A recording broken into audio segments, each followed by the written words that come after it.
Today we're going to talk about back to school during this pandemic, how to best support your child, keeping lines of communication open, and how to start school strong.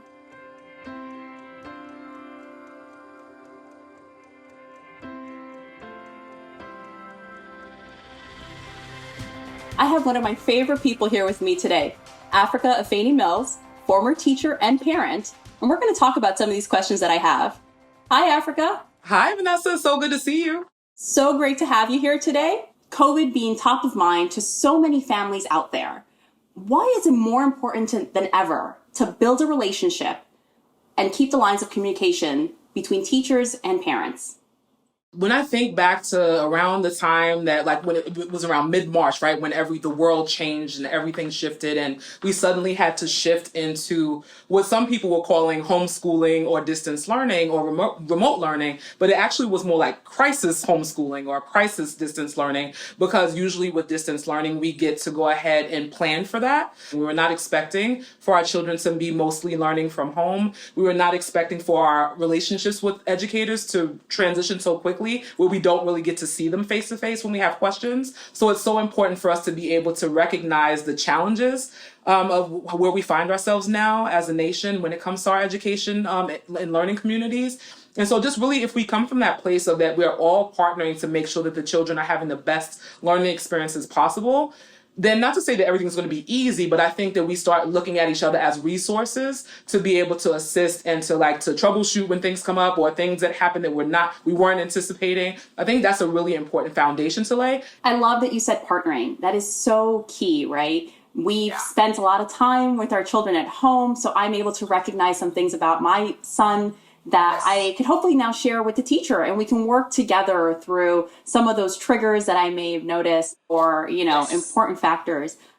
That segues really well to our next question, my next question that I have about raising concern, whether it's a learning progress or an emotional side, an emotional need for the child. How can parents and educators, caregivers raise these concerns in a way where, we could both listen and learn and help our child? I think the best thing to do is at the beginning of the school year to establish, what is our communication rhythm going to be? Are we going to communicate mostly by, email messages, through reports, through Google Classroom? Is it going to be are we going to be okay sharing our phone numbers so that we can text one another? And it's really tough because I carry the perspective of both a parent and an educator. And it's tough because if you think about it, a lot of educators are also parents and their children are also at home and they're also trying to continue teaching their students. And that's just a lot. That's a lot to handle. So I think if we can come from a place of not only mutual respect, but also mutual empathy for what we're all facing, and then to keep communicating and keep the doors of communication open so that we don't develop any type of negative feelings or assumptions about one another. What are some of the cultural barriers or challenges you've seen in parent-teacher communication? Yeah, I'm gonna take us in a little bit of a time machine with that question, because this is something that I've just recently started to think about, because just like most people in the country who even learned about Brown versus Board of Education at all, the impression that I had about when school integration took place was that, there were schools where there were Black children were being taught by Black teachers and they were deficient. And so we had to close those schools and send Black children to integrate them into white spaces or into white schools because those schools were better. And then it's actually, no, the Brown family who behind the lawsuit, there was nothing wrong with Linda's school. The problem that they saw was that she had to keep passing by a white school in order to get to the Black school. So they were just she shouldn't have to walk that far for school. So we would like for her to be able to go to school in her community. But I think most of us got the impression that something was wrong with the Black schools. Now, there was something wrong, not with the schools themselves, but with the fact that there was any unequal distribution of resources for the schools. So you had the schools where white students where they were a lot better resourced than the ones in the Black community. But the schools in the Black community was still making the best of a really terrible situation and making sure students were learning and growing and there were connections with the families and community. And then with integration, that all ended very suddenly. So I think that started back then. And so I think the challenges with our communication is that because we perceive things in a certain way, that there was a deficit narrative about Black communities or communities of color, that there still continues to be that sometimes when we think about connections between families and schools. So I think if we can do some work, like I was mentioning earlier, to make sure that there's a mutual respect and regard for the families and the communities. It's not that we're teaching children because we're trying to rescue them from their families or deliver them or be saviors to them to get them out of their communities. We are teaching because we believe that education is important. And so I think that if families know that teachers have regard and respect and really highly value the cultures that students are coming from, then there can be that trust that we talked about earlier, and it can be seen as a mutually beneficial partnership. Absolutely, I agree. And we keep talking about the building of trust. You keep mentioning it, and it's so important to build that. And it's not something that happens overnight. What information is helpful for families and teachers to share at the beginning of the year, just to get through that important moment?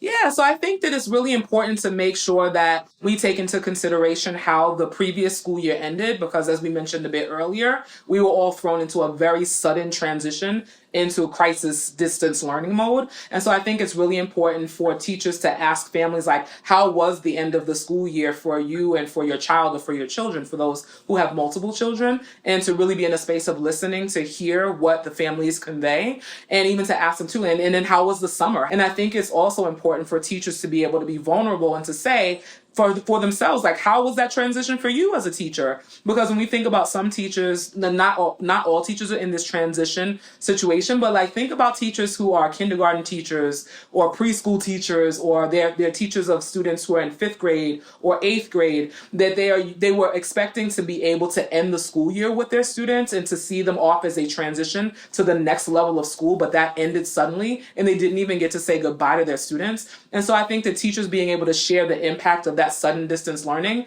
on them that's a hard thing. So I think just really being able to share what happened in the previous school year and what happened in the summer, the teachers can share what their summer was like too. And then to really be able to think about, like, okay, now as we start this school year, what is, ask for teachers and educators to ask families, like, what is it that you're in your hopes and dreams for your child? What are you hoping they get out of this school year? Knowing that we're still in a challenging circumstance with either in-person or hybrid or remote learning still, really being able to hear what the family's aspirations are. We're partnering. You bring so much to the table about your child, and your child brings so much to the learning community. And just really being able to establish that trust and that partnership is really, really important right at the beginning of the year. And I think especially too, like, the last thing I'll say is that there are definite concerns, because there are students who learn differently, and the accommodations that they are entitled to receiving has been, I know that there are challenges to making sure that students receive everything that they're entitled to in a remote capacity. So really just being able to talk about, like, how are my child's learning needs going to be met fully, and to the extent that they are entitled to all of that support. I know for my son, he is part of a transitional year going into kindergarten.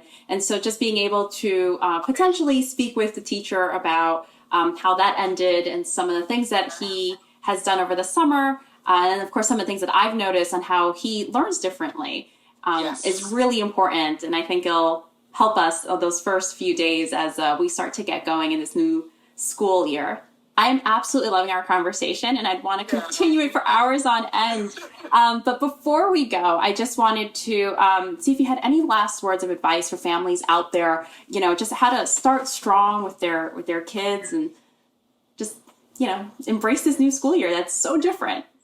Yeah, I think the main thing I would encourage all of us to really be focusing on is just to really make sure that we're giving one another lots of grace, because this circumstance that we're in, it's really, there's so much that we're going through, like I mentioned a bit earlier, that there are we know that we're losing people to the virus. And so there are students and teachers and all of us who are being impacted by, like, actual loss of life, right? And so going through the mourning process, there are so many people who may be having, like, relatives who are coming down with, different illnesses, and you would like to be able to be there with your family member, but you're not able to because you have to be really careful about being socially distanced. And then even too, thinking about, like, going through loss. I know I unfortunately, my family and I went to a funeral during the pandemic, and just really, like, not even being able to hug and embrace people who you love who are going through hard times, like, all that's really hard.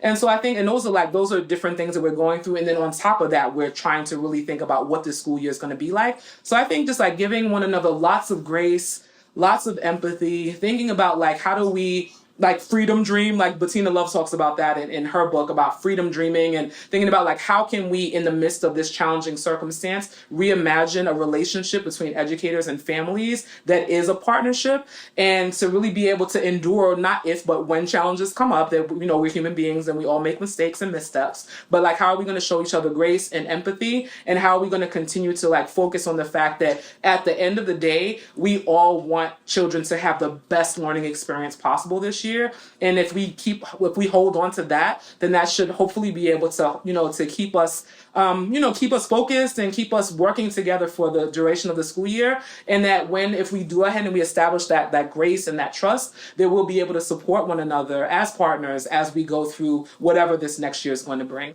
Afrika, thank you so much for being with us today. This conversation was lovely. It was really wonderful. Thank you so much for having me. And thank you so much for everyone watching. We'd love to hear from you and how you're preparing for back to school. For more expert advice and information, follow us on Facebook and subscribe to our YouTube channel. Thanks, everyone.